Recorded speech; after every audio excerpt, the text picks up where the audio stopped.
Assalamualaikum warahmatullahi wabarakatuh. Perkenalkan, nama saya Amanda Dita Sari dari Prodi Akuntansi Perpajakan kelas 4D. Pada kesempatan kali ini, saya akan menyampaikan presentasi mengenai industri kelapa sawit dan standar yang melingkupinya. Dan topik yang akan dibahas yaitu mengenai karakteristik industri kelapa sawit serta penerapan standar akuntansi, khususnya yang berkaitan dengan aset biologis. Pada slide pertama, kita akan membahas mengenai perubahan paradigma akuntansi. Dalam konsep akuntansi, pada umumnya, aset dianggap sebagai sesuatu yang nilainya cenderung menurun seiring waktu, seperti bangunan atau mesin yang mengalami penyusutan. Hal ini disebut sebagai aset statis atau aset tetap. Namun dalam industri kelapa sawit, terdapat aset yang bersifat hidup, yaitu tanaman kelapa sawit. Aset ini mengalami proses biologis, mulai dari pertumbuhan, perkembangan, hingga menghasilkan buah. Hal ini menyebabkan nilai aset tidak selalu menurun, tetapi juga bisa meningkat seiring dengan produktivitasnya. Oleh karena itu, akuntansi di sektor perkebunan perlu menyesuaikan pendekatannya agar mampu mencerminkan perubahan nilai ekonomi secara realistis. Dalam satu kawasan perkebunan kelapa sawit, terdapat berbagai jenis aset yang memiliki perlakuan akuntansi yang berbeda. Misalnya, aset tetap berdasarkan PSAK 216 mencakup pabrik, jalan, serta infrastruktur pendukung lainnya. Tanaman menghasilkan juga dikategorikan sebagai aset tetap karena memberikan masa manfaat ekonomi dalam jangka panjang. Selanjutnya, aset biologis menurut PSAK 241 meliputi hasil pertanian yang masih berada pada tanaman, contohnya seperti tandan buah segar. Kemudian, persediaan berdasarkan PSAK 202 merupakan hasil panen yang telah dipetik dan disimpan di gudang. Selain itu, terdapat properti investasi menurut PSAK 240, seperti lahan yang dimanfaatkan untuk disewakan. Kemudian, dijelaskan secara lebih lanjut mengenai PSAK 216 yang mengatur tentang perlakuan akuntansi untuk aset tetap non-biologis, seperti bangunan, mesin, kendaraan, dan fasilitas produksi lainnya yang ada pada pabrik kelapa sawit atau PKS. Pada saat pengakuan awal, aset dicatat sebesar biaya perolehan yang mencakup harga beli, serta biaya lain yang berkaitan langsung hingga aset siap digunakan. Selanjutnya, setelah digunakan, aset tersebut akan mengalami penyusutan serta kemungkinan penurunan nilai.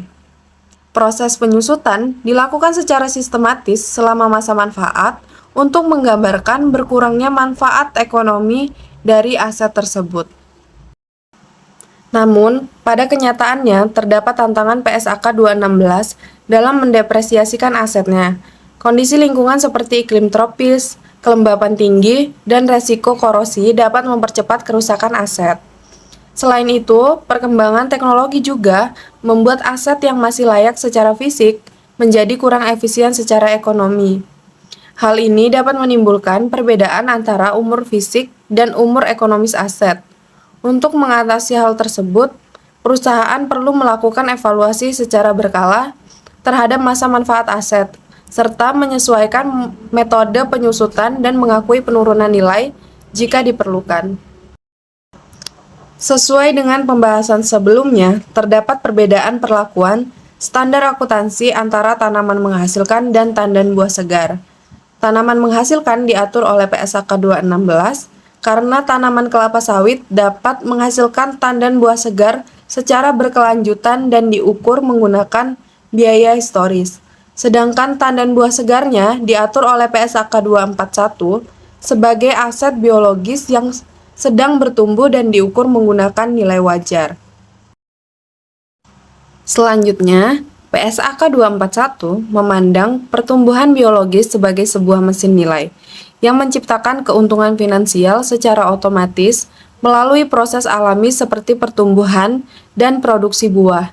Berbeda dengan aset biasa, nilai dari transformasi biologis diakui dan dicatat pada nilai wajar atau fair value dalam laporan laba rugi. bahkan sebelum transaksi penjualan atau pemanenan dilakukan. Pada slide ini, ditunjukkan bagaimana cara untuk menghitung nilai tersebut yang menggunakan metode fair value less cost to sell. Secara teknis, nilai ini didapat dari harga pasar aktif produk sawit, seperti CPO atau tandan buah segar, yang kemudian dikurangi dengan biaya-biaya langsung yang diperlukan untuk merealisasikan penjualan tersebut, seperti upah para pemanen dan biaya transportasi menuju pabrik. Komponen biaya untuk menjual dalam perhitungan ini didefinisikan secara ketat hanya untuk biaya tambahan yang langsung diatribusikan pada pemanenan atau penjualan. Biaya rutin seperti perawatan pohon atau penyusutan aset tidak dimasukkan dalam pengurangan nilai ini, sehingga angka yang dihasilkan benar-benar mencerminkan nilai biologis dari aset yang sedang tumbuh. Pembahasan selanjutnya adalah tentang kapan status buah sawit itu berubah di catatan akuntansi. Waktu buah sawit masih menempel di pohon atau fase prapanen, buah masih dianggap sebagai aset hidup yang ikut aturan PSAK 241. Jadi, nilainya diukur pakai harga pasar karena dia masih terus tumbuh dan berkembang. Nah, momen selanjutnya itu ada dekat atau ketika buahnya dipotong dari pohon. Di detik itulah pertumbuhan alaminya berhenti dan nilai harga pasar saat itu langsung otomatis jadi biaya perolehan baru untuk buah sawit.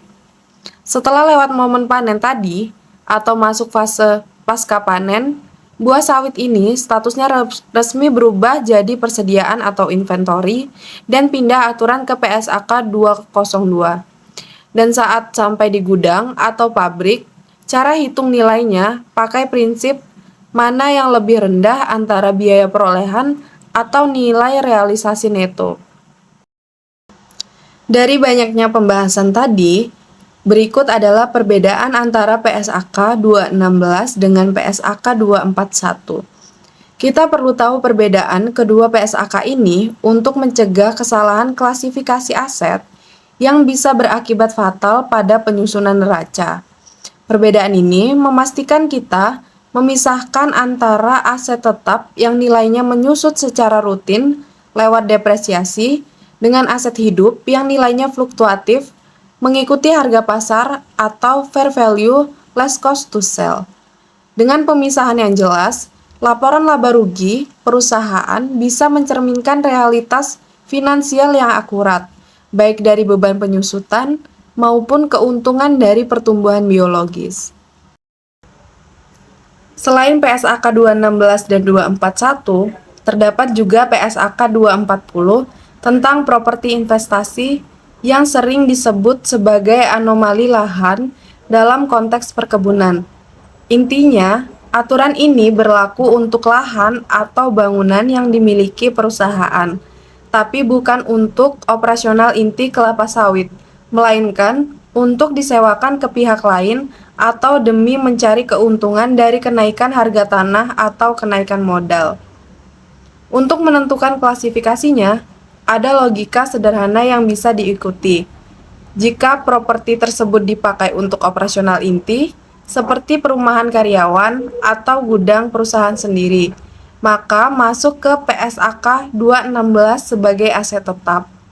Tapi, jika properti tersebut disewakan ke pihak ketiga, contohnya lahan yang disewakan untuk menara BTS, maka masuk ke dalam PSAK 240 sebagai properti investasi.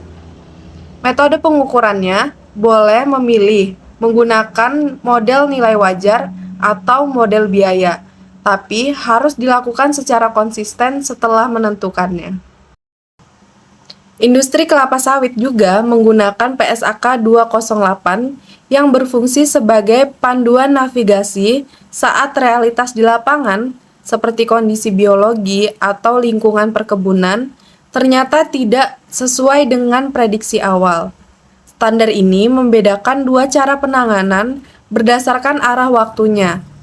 Untuk koreksi kesalahan material atau perubahan kebijakan akuntansi, perusahaan menggunakan pendekatan retrospektif atau mesin waktu dengan menyajikan kembali laporan masa lalu agar konsisten. Sedangkan untuk perubahan estimasi akibat kondisi alam seperti revisi taksiran tonase panen atau curah hujan, perusahaan menggunakan pendekatan prospektif yang hanya berdampak pada laporan masa depan tanpa mengubah data masa lalu. Aturan-aturan ini digunakan sebagai dasar dalam industri kelapa sawit supaya dapat mewujudkan dua pilar utamanya, yaitu relevansi, yang berarti informasi harus mampu mempengaruhi keputusan pengguna, serta representasi tepat, yang artinya laporan harus lengkap, netral, bebas dari kesalahan. Misalnya, penggunaan metode nilai wajar atau fair value less cost to sell untuk tandan buah segar bukanlah aturan yang sembarangan, melainkan bertujuan agar investor bisa mengetahui nilai finansial aktual yang tercipta dari pertumbuhan biologis secara real time. Dengan demikian, laporan keuangan perusahaan dapat mencerminkan realitas alam yang terjadi di kebun tanpa harus menunggu buah tersebut terjual menjadi kas di masa depan. Selanjutnya, slide ini memaparkan bahwa PSAK 241 merupakan adopsi penuh dari standar global IAS 41, sehingga prinsip pengukuran nilai wajar dan definisi aset biologis di Indonesia menjadi identik secara internasional, meskipun terdapat penyesuaian kecil untuk konteks pasar lokal. Prinsip fundamental valuasinya tetap selaras 100% demi menjamin kredibilitas laporan keuangan bagi investor di seluruh dunia. Jadi, kesimpulannya, seluruh standar akuntansi yang dihimpun dalam Kesatuan Akuntansi Perkebunan menekankan 4 pilar utama. Pertama, pemisahan tegas antara aset statis, yaitu PSAK 216, dan aset biologis PSAK 241. Kedua, pengakuan transformasi biologis sebagai penciptaan nilai finansial yang dicatatkan melalui metode fair value less cost to sell, serta penetapan momen panen sebagai titik transisi hukum menuju status persediaan PSAK 202. Seluruh kerangka ini dirancang untuk menjamin kredibilitas global melalui keselarasan dengan standar internasional atau IAS 41, sehingga pada akhirnya akuntansi perkebunan menjadi alat penerjemah paling akurat yang mengubah bahasa alam menjadi bahasa bisnis yang nyata bagi investor. Sekian yang dapat saya sampaikan. Saya akhiri. Wassalamualaikum warahmatullahi wabarakatuh.